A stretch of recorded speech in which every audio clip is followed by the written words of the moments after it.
아가씨, 잠깐 이야기 좀 할까요? 네, 무슨 일이세요? 최근에 우리 캠프에서 이상한 일들이 많이 일어나고 있어요. 혹시 뭔가 본 게 있나요? 잘 모르겠는데요. 저는 그냥 수영만 해요. 그런가요? 그럼 우리 캠프에 가서 자세히 이야기해 볼까요? 가기 싫어요. 경상남도 통영의 작은 어촌 마을, 바닷바람이 소금기를 머금고 불어오는 이른 아침입니다. 해안가를 따라 늘어선 낡은 어선들 사이로 김말순 할머니가 천천히 걸어갑니다. 75살의 나이에도 허리는 꼿꼿하고 바다를 바라보는 눈빛은 여전히 또렷합니다. 오늘도 날씨가 좋네. 말순은 혼자 중얼거리며 바닷가 평상쉼터 간판을 닫기 시작합니다. 이 작은 포장마차는 마을 어르신들의 소중한 쉼터였습니다. 오징어 순대 한 그릇에 막걸리 한 잔이면 하루 종일 바다를 바라보며 옛 이야기를 나눌 수 있는 곳이었죠. 할머니, 아침 드셨어요? 바다에서 올라오는 젊은 여성의 목소리가 들립니다. 정혜리 32살의 말순 손녀가 물을 털며 해변을 걸어옵니다. 검은 원피스 수영복 차림의 해리는 매일 아침 이 시간이면 바다에서 수영을 마치고 올라옵니다. 우리 해리 또 그렇게 멀리까지 헤엄쳤구나. 위험하지 않아? 말순이 걱정스러운 표정으로 물었습니다. 괜찮아요. 물이 익숙해서요. 해리는 담담하게 대답하며 타월로 머리를 말렸습니다. 서울에서 직장을 그만두고 할머니 곁으로 내려온 지 벌써 석 달째였습니다. 도시 생활에 지쳐 잠시 쉬러 왔다고 말했지만 사실 해리에게는 더 복잡한 사정이 있었습니다. 해리야, 넌 참 조용하고 순하디순해. 도시 생활이 많이 힘들었구나. 말순은 손녀의 어깨를 다독이며 말했습니다. 해리는 미소를 지었지만 마음속으로는 다른 생각을 하고 있었습니다. 조용히 살면 아무도 내 과거를 묻지 않겠지. 사실 해리는 해군 특수전 전단 출신이었습니다. 수중 침투부대에서 복무했던 그녀는 전역 후 일반 사회에 적응하는 것이 쉽지 않았습니다. 도시의 복잡하고 빠른 리듬, 사람들과의 관계, 평범한 직장 생활 모든 것이 낯설고 버거웠습니다. 할머니, 저 포장마차 정리 좀 도와드릴게요. 해리는 수영복 위에 얇은 셔츠를 걸치고 포장마차 주변을 정리하기 시작했습니다. 테이블을 닦고 의자를 정렬하고 간판을 바로 세우는 모든 동작이 정확하고 빨랐습니다. 마을 어르신들이 하나둘 나타나기 시작했습니다. 박영수 할아버지는 지팡이를 짚고 천천히 걸어와 평소 자리에 앉았습니다. 말순이, 오늘도 바다가 예쁘네. 해리도 왔구나. 영수는 반가운 표정으로 인사했습니다. 영수 아버지, 안녕하세요. 해리는 정중하게 인사를 건넸습니다. 이 애는 정말 예의가 바르고 조용해. 요즘 젊은이들과는 다르지. 영수는 흐뭇해했습니다. 오전이 깊어갈수록 더 많은 어르신들이 모여들었습니다. 이곳은 단순한 포장마차가 아니라 마을 공동체의 중심이었습니다. 서로의 안부를 묻고 바다의 변화를 관찰하고 젊은 시절의 추억을 나누는 소중한 공간이었죠. 해리는 어르신들 사이에서 조용히 움직이며 필요한 일들을 도왔습니다. 무거운 것을 들어주고 떨어진 물건을 주워주고 때로는 바다에 대한 간단한 이야기를 나누기도 했습니다. 하지만 자신에 대한 깊은 이야기는 절대 하지 않았습니다. 점심시간이 되자 해리는 다시 바다로 향했습니다. 할머니, 오후에도 수영 좀 하고 올게요. 너무 깊이 들어가지 마라. 말순의 당부에 해리는 고개를 끄덕였습니다. 바다에 몸을 맡긴 해리의 움직임은 마치 물고기처럼 자연스러웠습니다. 깊은 바닷속으로 잠수하여 오랫동안 숨을 참고 정확한 영법으로 먼 거리를 헤엄쳤습니다. 이것은 단순한 수영이 아니라 몸에 밴 훈련이었습니다. 물속에서 해리는 비로소 자유로워졌습니다. 육지에서 느끼는 답답함과 부담감이 사라지고 본래의 모습으로 돌아갈 수 있었습니다. 하지만 이 평화로운 일상이 얼마나 지속될지 해리는 알 수 없었습니다. 저녁이 되어 포장마차를 정리하며 해리는 생각했습니다. 이곳에서라면 평범하게 살 수 있을까? 바다 너머로 지는 석양을 바라보며 해리는 새로운 삶에 대한 조심스러운 희망을 품어보았습니다. 평화로운 일상이 흔들리기 시작한 것은 그 주 화요일이었습니다. 해리가 늘 하던 대로 새벽 수영을 마치고 올라오는데 해변 한편에 낯선 차량 2대가 주차되어 있었습니다. 검은색 승합차와 소형 트럭이었는데 번호판을 보니 타 지역 차량이었습니다. 저 사람들 누구지? 해리는 속으로 궁금해하며 포장마차로 향했습니다. 말수는 벌써 아침 준비를 하고 있었습니다. 할머니, 아침에 차 온 거 보셨어요? 아, 그 사람들 말이지? 낚시하러 왔다고 하더라. 그런데 뭔가 수상해. 말수는 걱정스러운 표정을 지었습니다. 오전이 되자 그 정체가 드러났습니다. 승합차에서 내린 남성 5명이 해변 곳곳에 낚시 장비를 펼치기 시작했습니다. 하지만 낚시보다는 해변을 둘러보고 측정하는 듯한 행동을 보였습니다. 특히 포장마차 주변을 유심히 살펴보는 모습이 심상치 않았습니다. 여기 자리가 참 좋네. 무리의 리더로 보이는 남성이 큰 소리로 말했습니다. 40대 중반쯤 되어 보이는 건장한 체격의 남성이었습니다. 점심시간이 되자 어르신들이 평소처럼 포장마차에 모여들었습니다. 박영수 할아버지를 비롯해 이순희 할머니, 최두만 할아버지까지 단골 손님들이 자리를 잡았습니다. 그때 낯선 남성들이 포장마차 쪽으로 다가왔습니다. 할머니, 여기서 장사하신 지 오래됐습니까? 리더로 보이는 남성이 말순에게 물었습니다. 말투는 정중했지만 어딘지 위압적인 느낌이 있었습니다. 여기서 20년 넘게 했지요. 무슨 일이신가요? 말수는 조심스럽게 대답했습니다.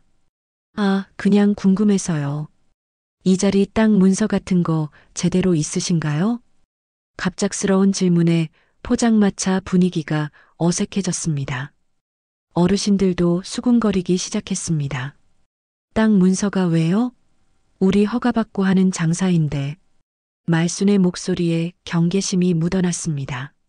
아니, 그런 게 아니라 요즘 이런 해변 개발이 많잖아요. 혹시 문서가 엉성하면 문제가 될 수도 있고. 다른 남성이 끼어들었습니다. 영수 할아버지가 지팡이를 짚고 일어섰습니다. 우리가 여기서 몇십 년을 살았는데 무슨 말이오? 할아버지, 흥분하지 마세요. 우리는 그냥 정보를 드리려는 거예요. 리더는 웃음을 지었지만 눈빛은 차갑했습니다. 정보라니 무슨 정보요? 이순희 할머니가 불안한 표정으로 물었습니다. 글쎄요, 이번 여름은 우리가 여기서 장사를 좀 해볼까 하는데요. 경쟁업체가 있으면 서로 곤란하잖아요. 순간 포장마차가 조용해졌습니다. 어르신들은 당황한 표정으로 서로를 바라봤습니다. 그게 무슨 소리요? 여기는 우리 터인데. 두만 할아버지가 목소리를 높였습니다. 할아버지들, 그럼 뺨이라도 맞아봐야 정신을 차리시겠습니까? 리더 옆에 있던 남성이 비웃으며 말했습니다. 분위기가 급격히 험악해졌습니다. 어르신들은 무서워하며 뒤로 물러났고 말수는 떨리는 손으로 앞치마를 만졌습니다. 해리는 이 모든 광경을 조용히 지켜보고 있었습니다. 포장마차 한 구석에서 설거지를 하던 손이 멈췄습니다. 근육이 긴장되고 호흡이 깊어졌습니다. 하지만 겉으로는 아무런 반응을 보이지 않았습니다. 할머니, 무서워하지 마세요. 우리 나쁜 사람들 아니에요. 리더는 가짜 미소를 지으며 말했습니다. 다만 이 좋은 자리에서 장사하려면 좀 더 체계적으로 해야 하지 않겠어요? 체계적이라는 게 뭐요? 말순이 떨리는 목소리로 물었습니다. 간단해요. 자리세 같은 거죠. 한 달에 100만 원 정도면 우리가 이 자리 보장해 드릴게요. 100만 원? 영수 할아버지가 깜짝 놀랐습니다. 그런 돈이 어디 있어? 그럼 다른 방법을 찾아야겠네요. 리더의 표정이 싸늘해졌습니다. 해리는 설거지를 마치고 조용히 자리를 떠났습니다. 어르신들과 할머니를 걱정시키고 싶지 않았습니다. 하지만 마음속으로는 다른 계획을 세우고 있었습니다. 저는 수영 좀 하고 올게요. 해리는 평소처럼 담담하게 말했습니다. 바다로 향하는 해리의 걸음이 평소보다 빨라졌습니다. 수영복 차림으로 바다에 들어가면서 해리는 깊은 곳까지 잠수했습니다. 물속에서 해리는 오랫동안 머물며 생각했습니다. 이건 단순한 장사 경쟁이 아니야. 해리의 눈빛이 변했습니다. 물 위로 올라와 해변을 바라보니 낯선 남성들이 여전히 포장마차 주변을 어슬렁거리고 있었습니다. 그날 저녁 남성들은 해변에 임시 텐트를 쳤습니다. 며칠만 머물 것처럼 행동했지만 해리는 다른 것을 눈치챘습니다. 준비해온 장비의 양이나 행동 패턴을 보면 오래 머물 계획인 것 같았습니다. 해리는 할머니와 어르신들이 잠든 후 조용히 바다로 나갔습니다. 깊은 밤바다에서 해리는 다시 한번 깊이 잠수하며 몸을 풀었습니다. 오랫동안 잠들어 있던 본능이 깨어나기 시작했습니다. 그날 밤 해리는 좀처럼 잠이 오지 않았습니다. 할머니의 작은 방에서 들려오는 고른 숨소리와 달리 해리의 머릿속은 복잡했습니다. 낯선 남성들의 위협적인 말투와 어르신들의 불안한 표정이 계속 떠올랐습니다. 새벽 2시 해리는 조용히 일어나 작은 창고로 향했습니다. 할머니 집 뒤편에 있는 이 창고는 오래된 어구들과 잡동사니가 쌓여 있는 곳이었습니다. 해리는 구석진 곳에 숨겨둔 방수 가방을 꺼냈습니다. 검은색 방수 케이스를 열자 오랫동안 보지 못했던 물건들이 나타났습니다. 가장 먼저 눈에 띈 것은 소형 수중 통신기였습니다. 손바닥만 한 크기지만 수심 50m까지 사용 가능한 군용 장비였습니다. 이걸 다시 만질 줄이야. 해리는 통신기를 손에 들고 잠시 감회에 젖었습니다. 그 옆에는 펄스 나이프가 있었습니다.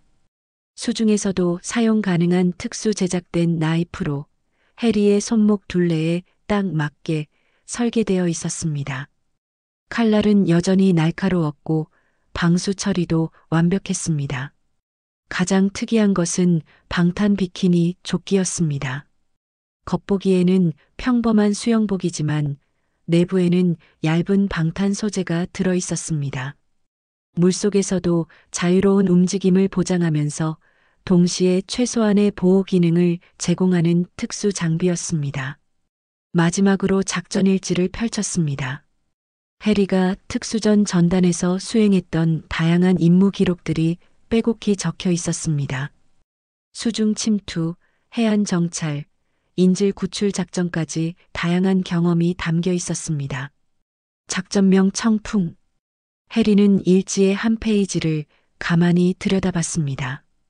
가장 기억에 남는 작전 중 하나였습니다. 민간인 보호를 위한 해안 정찰 임무였죠. 해리는 장비들을 다시 정리하며 생각했습니다. 이건 작전이 아니야. 그냥 가족을 지키는 일이야. 다음 날 아침 상황은 더욱 악화되었습니다. 낯선 남성들이 포장마차 앞에 더 큰 텐트를 설치했습니다. 그들은 마치 이곳이 자신들 땅인 것처럼 행동했습니다. 할머니, 저기 보세요. 해리는 창문 너머로 손가락을 가리켰습니다. 아이고, 저 사람들이 뭐라는 거야? 말수는 걱정스러운 표정을 지었습니다. 어르신들이 평소보다 늦게 포장마차로 향했습니다. 영수 할아버지는 지팡이를 꽉 쥐고 천천히 걸었고 이순이 할머니는 두만 할아버지와 함께 조심스럽게 다가왔습니다. 말순아, 저 사람들 때문에 밤에 잠도 못 잤어. 순이 할머니가 한숨을 쉬었습니다. 나도 마찬가지야. 저런 사람들이 왜 우리 마을에 왔을까? 두만 할아버지도 걱정스러워했습니다. 그때 리더로 보이는 남성이 다시 나타났습니다. 이번에는 더욱 당당한 모습이었습니다. 할머니, 하룻밤 생각해 보셨어요? 그는 말순에게 직접적으로 물었습니다. 생각해 볼 게 뭐가 있어요? 여기는 우리가 오래 써온 자리라고요. 말순은 단호하게 대답했습니다. 그러시면 다른 방법을 써야겠네요. 남성의 표정이 싸늘해졌습니다. 그 순간 다른 남성 2명이 포장마차 테이블을 거칠게 움직이기 시작했습니다. 어르신들은 깜짝 놀라며 뒤로 물러났습니다. 야야, 뭐 하는 거야? 영수 할아버지가 소리쳤지만 그들은 아랑곳하지 않았습니다. 해리는 이 모든 상황을 지켜보며 주먹을 꽉 쥐었습니다. 하지만 섣불리 나서면 상황이 더 복잡해질 수 있었습니다. 할머니, 저 경찰서에 신고해 볼게요. 해리는 조용히 말했습니다. 하지만 경찰서의 반응은 실망스러웠습니다. 사적인 분쟁 같은데 명확한 폭력이나 협박이 없으면 개입하기 어렵다는 답변뿐이었습니다. 사적 분쟁이라고요? 어르신들을 위협하는데요. 해리는 억울함을 감추지 못했습니다. 증거가 있어야죠. 녹음이나 영상 같은 것 말입니다. 경찰관의 대답은 냉담했습니다. 해리는 휴대폰을 꺼내 연락처를 뒤졌습니다. 오랫동안 연락하지 않았던 이름이 눈에 띄었습니다. 강서준 중사, 해리와 함께 특수전 전단에서 복무했던 전우였습니다. 서준아, 나 해리야. 해리는 조심스럽게 문자를 보냈습니다. 해리, 오랜만이다. 잘 지내고 있어? 답장이 빨리 왔습니다. 조금 복잡한 상황이야. 나중에 자세히 얘기할게. 혹시 민간 보안 관련해서 조언 좀 구할 수 있을까? 언제든지. 필요하면 연락해. 해리는 휴대폰을 주머니에 넣고 바다를 바라봤습니다. 해가 지고 있었고 어둠이 서서히 깔리기 시작했습니다. 그날 밤 해리는 다시 한번 장비 가방을 열었습니다.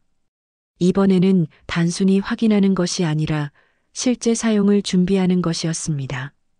수중 통신기의 배터리를 확인하고 펄스 나이프의 날을 점검했습니다. 새벽 4시 해리는 방탄 비키니 조끼를 착용하고 그 위에 평범한 수영복을 덧입었습니다. 겉으로는 평소와 똑같은 모습이었지만 해리의 마음가짐은 완전히 달랐습니다. 바다로 향하는 해리의 걸음은 조용했지만 확신에 차 있었습니다. 물에 들어가자마자 해리는 깊은 곳으로 잠수했습니다. 이번에는 단순한 수영이 아니라 잠행 훈련이었습니다.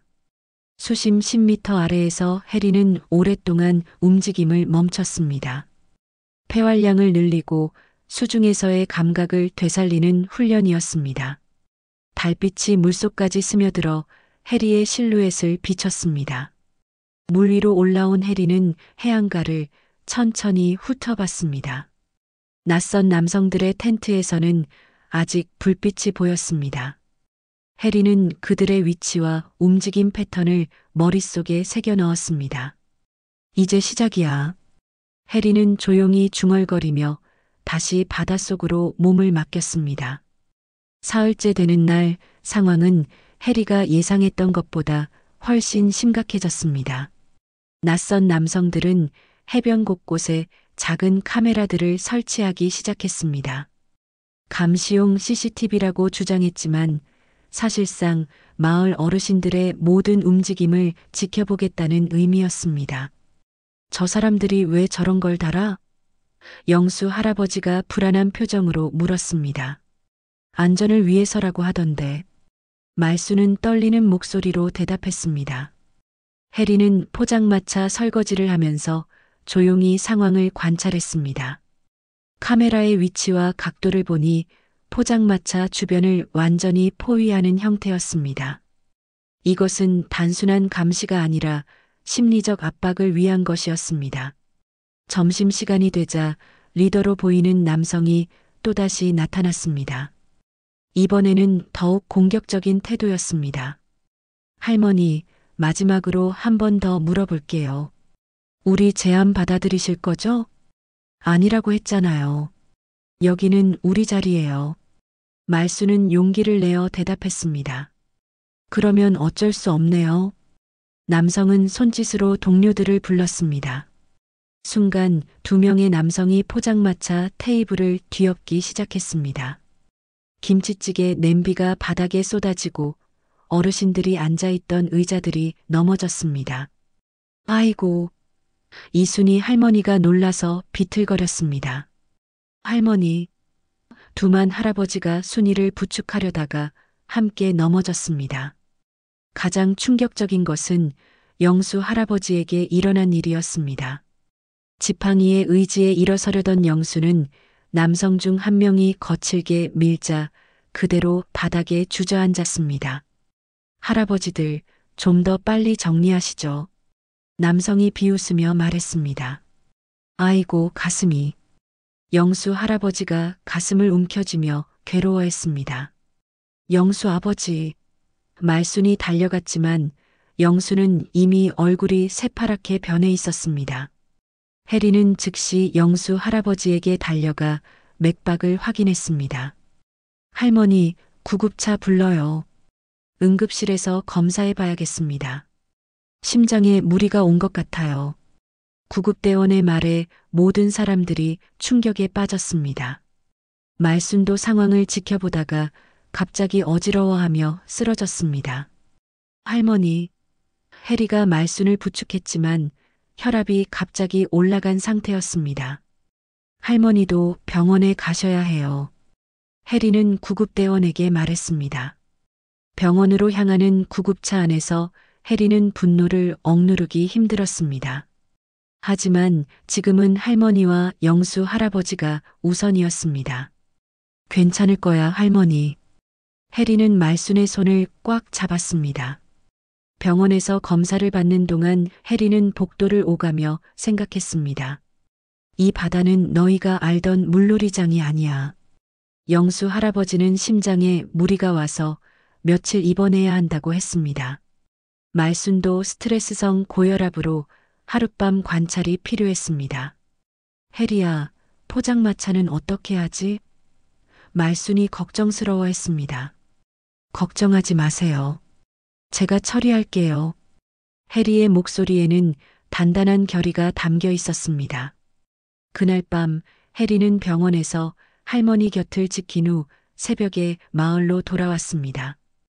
포장마차는 처참하게 부서져 있었고 해변에는 낯선 남성들의 텐트와 장비들이 더욱 많아져 있었습니다. 해리는 창고에서 장비를 꺼내 몸에 착용했습니다.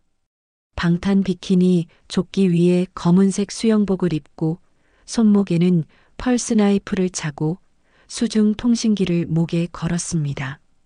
새벽 3시 해리는 조용히 바다로 들어갔습니다. 이번에는 수영이 아니라 잠입이었습니다. 깊은 바닷속으로 잠수한 해리는 해안선을 따라 천천히 이동했습니다. 남성들의 캠프는 해변 바로 위에 있었지만 해리는 물속에서 그들 바로 아래까지 접근할 수 있었습니다. 수심 5m 지점에서 해리는 캠프의 구조를 파악했습니다. 가장 먼저 전력 공급선을 확인했습니다. 발전기에서 나온 전선이 물가 근처까지 연결되어 있었습니다. 해리는 펄스 나이프를 이용해 방수 처리된 전선의 특정 부분을 정교하게 손상시켰습니다. 다음은 물류 차량이었습니다. 트럭 2대가 해변 입구에 주차되어 있었는데 해리는 물속에서 해안으로 올라와 조용히 접근했습니다. 타이어 밸브를 살짝 조작해서 서서히 공기가 빠지도록 했습니다. 가장 중요한 것은 감시 카메라들이었습니다. 해리는 물속에서 카메라 지지대의 기초 부분을 확인했습니다. 모래 속에 박힌 고정 장치들을 하나씩 느슨하게 만들었습니다. 당장은 넘어지지 않지만 조금만 바람이 불어도 흔들리게 만든 것입니다. 모든 작업을 마친 해리는 다시 바닷속으로 들어갔습니다. 수심 10m에서 해리는 잠시 멈춰 숨을 고르며 생각했습니다. 이제 시작이야. 할머니와 어르신들을 아프게 한 대가를 치르게 해줄게. 물 위로 올라온 해리는 동쪽 하늘이 밝아오는 것을 보았습니다. 새벽 공기가 차갑게 느껴졌지만 해리의 마음은 불타고 있었습니다. 캠프에서는 아직 아무도 깨어나지 않았습니다. 하지만 몇 시간 후면 해리가 남긴 선물들을 발견하게 될 것입니다. 해리는 조용히 포장마차로 돌아가 부서진 것들을 정리하기 시작했습니다. 할머니가 돌아올 때까지 이곳을 지켜내겠다는 다짐을 하면서 말입니다. 이 바다에서 자란 사람을 함부로 건드리면 안 되는 건데. 해리는 작은 목소리로 중얼거렸습니다. 해리의 야간 작업이 효과를 보기 시작한 것은 그 다음날 아침이었습니다. 남성들이 잠에서 깨어나자 캠프 곳곳에서 문제가 발견되기 시작했습니다. 야, 전기가 왜 안 들어와? 리더가 소리쳤습니다. 발전기는 돌아가는데 선이 어디선가 끊어진 것 같습니다. 부하 중 한 명이 전선을 따라 확인하며 말했습니다. 그리고 차 타이어가 다 빠져 있어요. 다른 남성이 황급히 뛰어왔습니다. 뭐? 타이어가? 리더의 얼굴이 일그러졌습니다. 가장 당황스러운 것은 감시 카메라들이었습니다. 밤사이 바람이 조금 불었을 뿐인데 절반 이상이 기울어지거나 넘어져 있었습니다. 이상하네. 어제까지 멀쩡했는데. 남성들은 서로 의심의 눈초리를 보내기 시작했습니다. 하지만 가장 예리한 관찰력을 가진 리더는 다른 것을 눈치챘습니다. 매일 아침 같은 시간에 바다에서 수영하는 젊은 여성, 바로 해리였습니다. 야, 저 여자 좀 이상하지 않아? 리더가 부하들에게 물었습니다. 뭐가 이상합니까? 매일 새벽에 수영한다고? 그것도 저렇게 멀리까지? 일반인이 할 수 있는 수영이 아니야. 리더는 해리의 움직임을 유심히 관찰했습니다. 물속에서 사라지는 시간, 다시 나타나는 위치, 수영하는 패턴 모든 것이 평범하지 않았습니다. 오늘 밤부터 저 여자를 지켜봐. 뭔가 수상해. 그날 저녁 해리는 평소처럼 바다로 향했습니다. 하지만 이번에는 누군가 뒤를 따라오고 있다는 것을 느꼈습니다. 해리의 감각은 여전히 예리했습니다. 미행당하고 있어. 해리는 속으로 생각하며 평소와 똑같이 행동했습니다. 바다에 들어간 해리는 의도적으로 평범한 수영을 했습니다. 너무 깊이 들어가지도 않고 특별한 기술을 보여주지도 않았습니다. 하지만 남성들은 이미 의심을 굳혔습니다. 저 여자가 범인이야. 틀림없어. 리더는 확신했습니다. 다음 날 밤 남성들은 해리를 기다렸습니다. 해리가 바다에서 올라와 집으로 향하는 길목에서 기습적으로 나타났습니다. 아가씨, 잠깐 이야기 좀 할까요? 리더가 해리의 앞을 막아섰습니다. 네, 무슨 일이세요? 해리는 당황한 척했지만 이미 상황을 파악하고 있었습니다. 최근에 우리 캠프에서 이상한 일들이 많이 일어나고 있어요.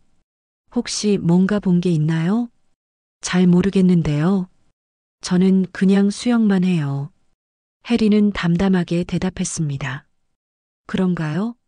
그럼 우리 캠프에 가서 자세히 이야기해 볼까요? 리더의 말투가 위협적으로 변했습니다. 순간 해리의 양쪽에서 다른 남성 2명이 나타났습니다. 해리는 포위당한 상황이었습니다. 가기 싫은데요. 해리가 뒤로 물러서려 했지만 뒤에도 남성이 하나 더 있었습니다.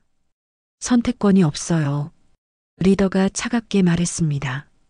남성들은 해리를 억지로 끌고 해변 절벽 근처의 외진 곳으로 향했습니다. 그곳에는 미리 준비해둔 밧줄과 의자가 있었습니다. 자, 이제 정직하게 말해보세요. 우리 캠프에서 뭘 했어요? 리더가 해리 앞에 서서 물었습니다. 정말 모르겠다고요. 해리는 계속 시치미를 뗐습니다. 그래요? 그럼 좀 더 확실한 방법을 써야겠네요. 리더가 손짓하자 부하들이 해리를 의자에 묶으려 했습니다. 바로 그 순간이었습니다. 해리의 손목에서 번개처럼 무언가가 번쩍였습니다. 펄스 나이프였습니다.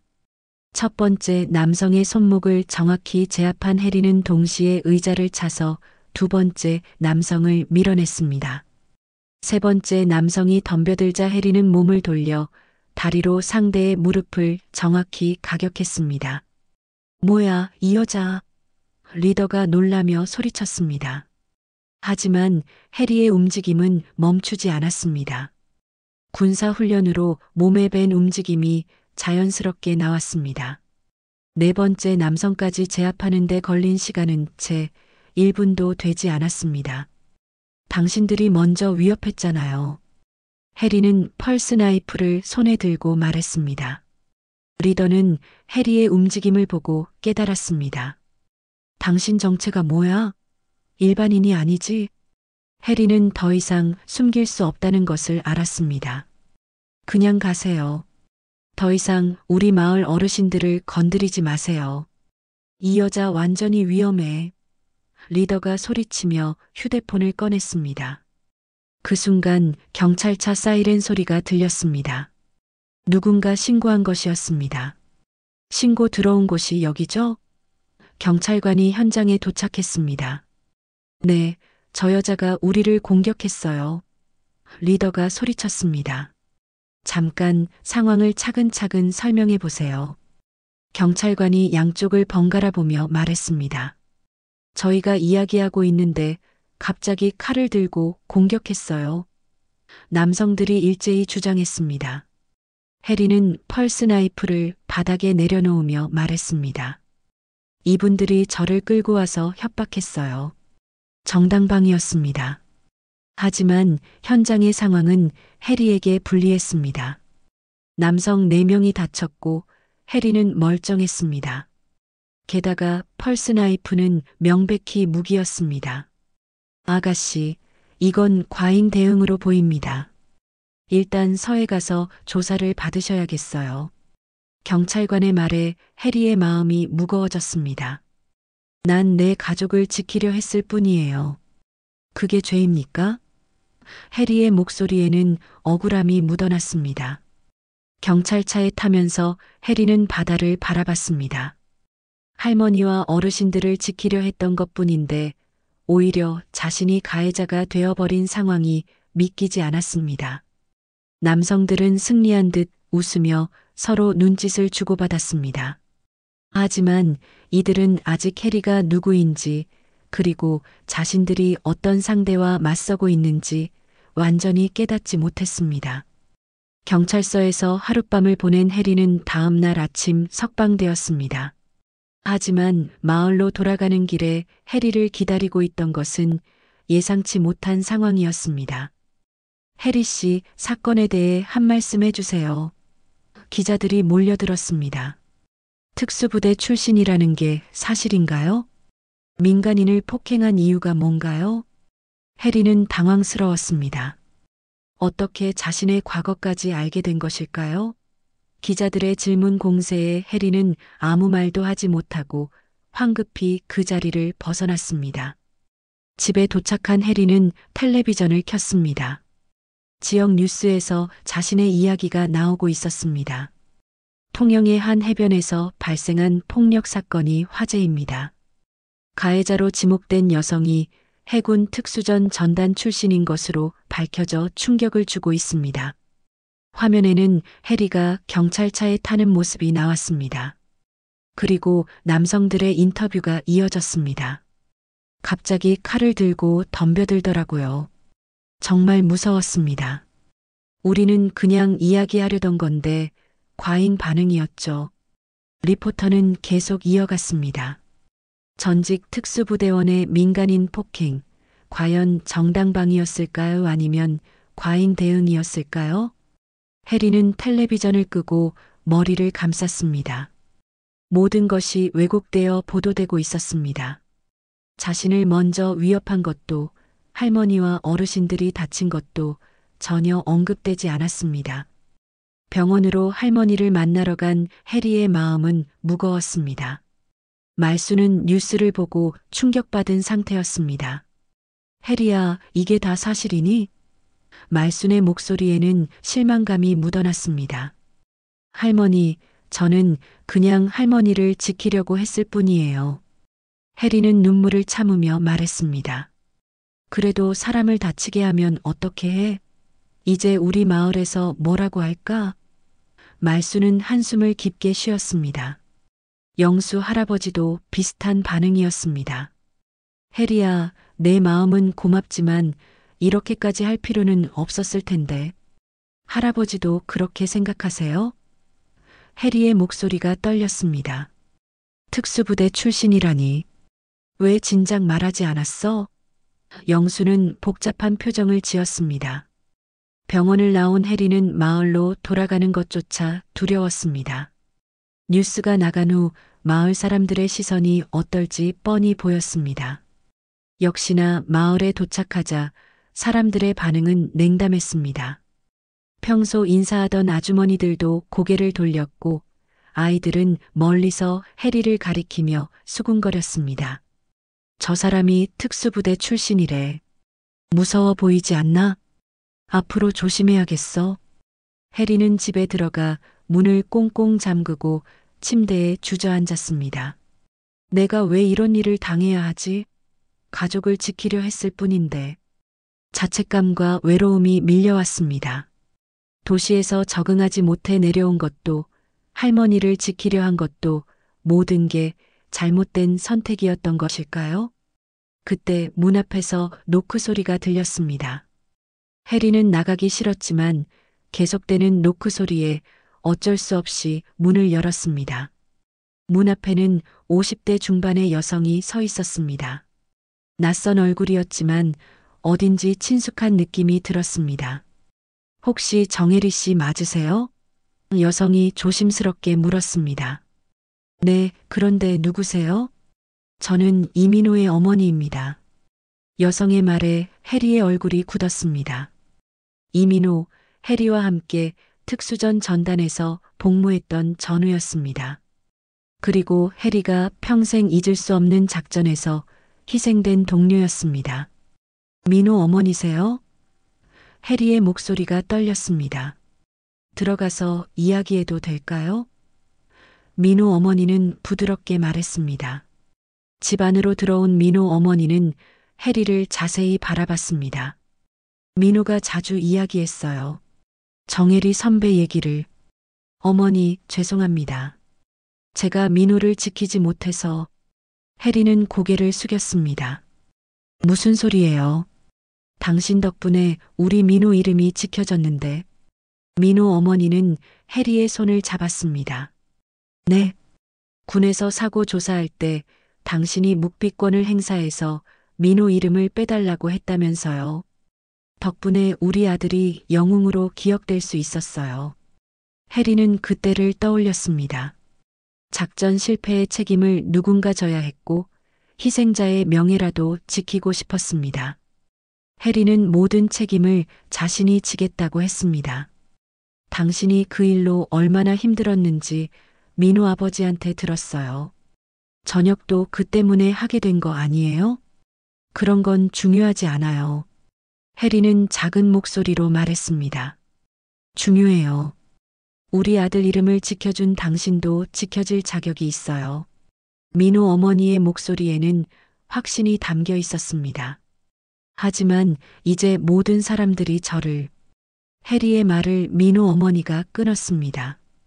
뉴스 봤어요. 당신이 할머니와 마을 어르신들을 지키려 한 거잖아요. 그게 뭐가 잘못된 거예요? 사람들은 그렇게 생각하지 않아요. 그럼 진실을 알려야죠. 당신 혼자 감당할 일이 아니에요. 민호 어머니는 단호하게 말했습니다.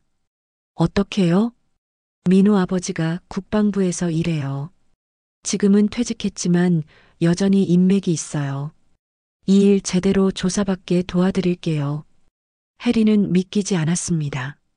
가장 절망적인 순간에 생각지도 못한 도움의 손길이 나타난 것입니다. 어머니, 정말 괜찮으세요? 우리 민호를 지켜준 당신을 우리가 지키는 게 당연하죠. 민호 어머니는 따뜻하게 미소 지었습니다. 그날 밤 해리는 오랜만에 깊은 잠에 들었습니다. 혼자가 아니라는 느낌, 그리고 다시 싸울 수 있다는 희망이 마음에 자리 잡았습니다. 민호 어머니의 약속은 생각보다 빠르게 현실이 되었습니다. 사흘 후 국방부 감찰팀이 통영에 도착했습니다. 이들은 단순한 민간 분쟁으로 처리되려던 사건을 다시 조사하기 시작했습니다. 정혜리 전 중사, 상황을 자세히 설명해 주시기 바랍니다.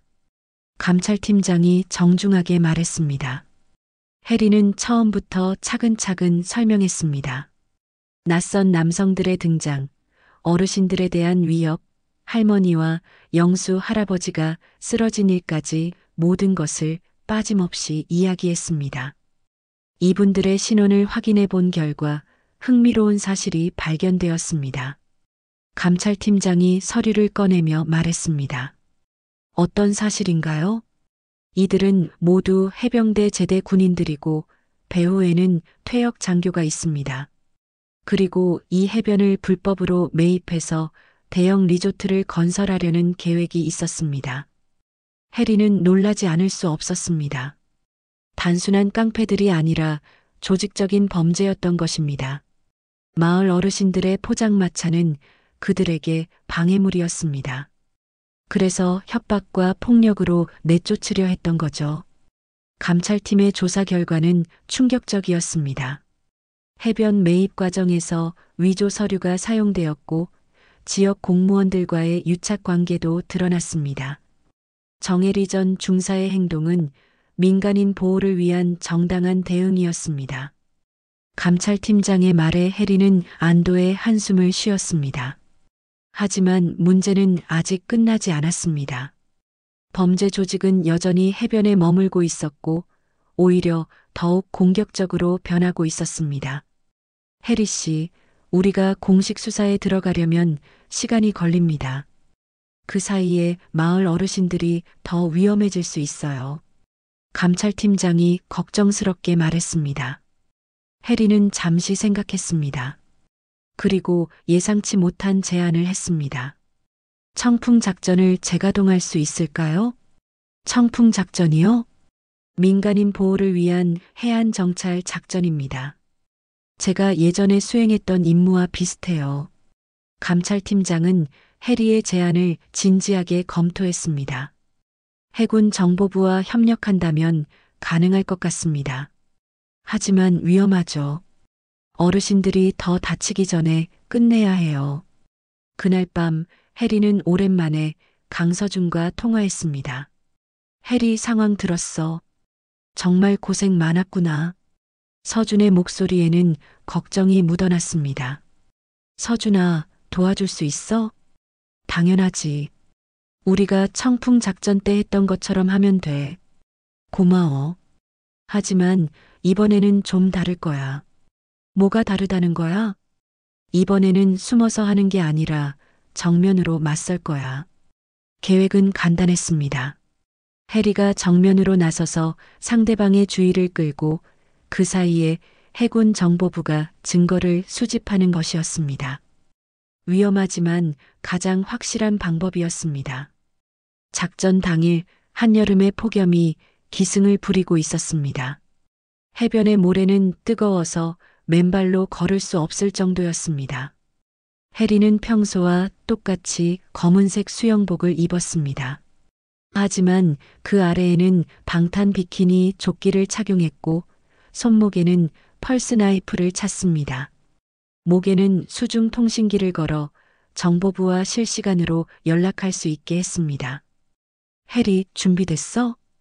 통신기에서 서준의 목소리가 들렸습니다. 응, 시작할게. 해리는 천천히 해변 중앙으로 걸어나갔습니다. 뜨거운 모래를 밟으며 범죄 조직의 캠프 쪽으로 향했습니다. 저기 저 여자가 왜 나와? 캠프에서 누군가 소리쳤습니다. 또 뭔 짓을 하려는 거야? 해리가 캠프 앞 10m 지점에서 멈춰 섰습니다. 그리고 큰 소리로 말했습니다. 다들 나와 보세요. 캠프에서 남성들이 하나둘 나오기 시작했습니다. 리더를 포함해서 총 6명이었습니다. 이 여자 미쳤나? 혼자서 뭘 할 수 있다고? 리더가 비웃었습니다. 이 모래는 우리 어르신들 발자국으로 만들어진 겁니다. 해리의 목소리에는 확신이 담겨 있었습니다. 무슨 소리야? 당신들 발자국은 남지 않을 거예요. 해리는 차분하게 말했습니다. 이 여자 정말 미쳤어. 다들 덤벼. 리더가 소리쳤습니다. 남성들이 동시에 해리에게 달려들었습니다. 하지만 해리는 당황하지 않았습니다. 뜨거운 모래를 발로 차서 첫 번째 남성의 눈을 가렸고 두 번째 남성의 다리를 걸어 넘어뜨렸습니다. 세 번째 남성이 몽둥이를 들고 덤벼들자 해리는 몸을 돌려 상대의 손목을 잡고 관절기를 걸었습니다. 몽둥이가 모래 위로 떨어졌습니다. 이런, 이 여자. 네 번째 남성이 뒤에서 해리를 붙잡으려 했지만 해리는 뒤돌아차기로 상대를 밀어냈습니다.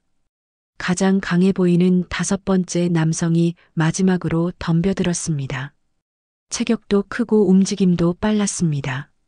하지만 해리의 상대가 되지 않았습니다. 끝났어요. 해리는 마지막 남성까지 제압하고 나서 리더를 바라봤습니다. 리더는 혼자 남은 상황에서 뒤로 물러섰습니다. 당신 정체가 뭐야?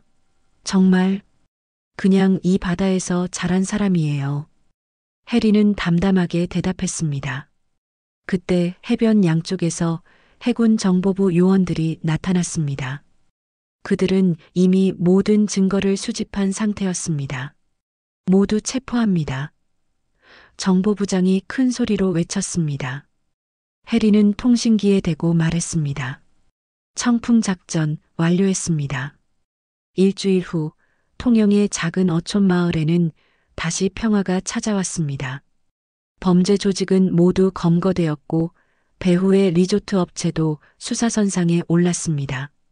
위조 서류와 공무원 유착까지 드러나면서 사건은 큰 사회적 파장을 일으켰습니다. 해리야, 이제 정말 끝난 거지? 말수는 병원에서 퇴원 준비를 하며 물었습니다. 네, 할머니. 이제 걱정 안 하셔도 돼요. 해리는 할머니의 짐을 들며 미소를 지었습니다. 우리 해리가 정말 대단한 일을 해냈구나. 말순의 눈에는 자랑스러움이 가득했습니다. 영수 할아버지도 같은 날 퇴원했습니다. 심장에 무리가 왔지만 다행히 큰 문제는 없었습니다. 해리야, 고마워. 내가 아니었다면 우리 어떻게 됐을지 몰라. 영수는 해리의 손을 꽉 잡았습니다. 마을로 돌아온 어르신들을 기다리고 있는 것은 깨끗하게 복구된 포장마차였습니다. 마을 주민들이 힘을 합쳐 부서진 것들을 모두 고쳐놓았습니다. 이게 언제 이렇게 됐지? 말순이 놀라며 포장마차를 둘러봤습니다. 마을 분들이 다 같이 도와주셨어요. 해리는 따뜻한 표정으로 설명했습니다. 사실 지난 일주일 동안 마을의 분위기는 완전히 바뀌었습니다. 처음에는 해리를 의심의 눈으로 바라보던 사람들이 진실을 알게 되면서 미안해하기 시작했습니다. 해리 씨, 정말 죄송했어요. 우리가 오해했네요.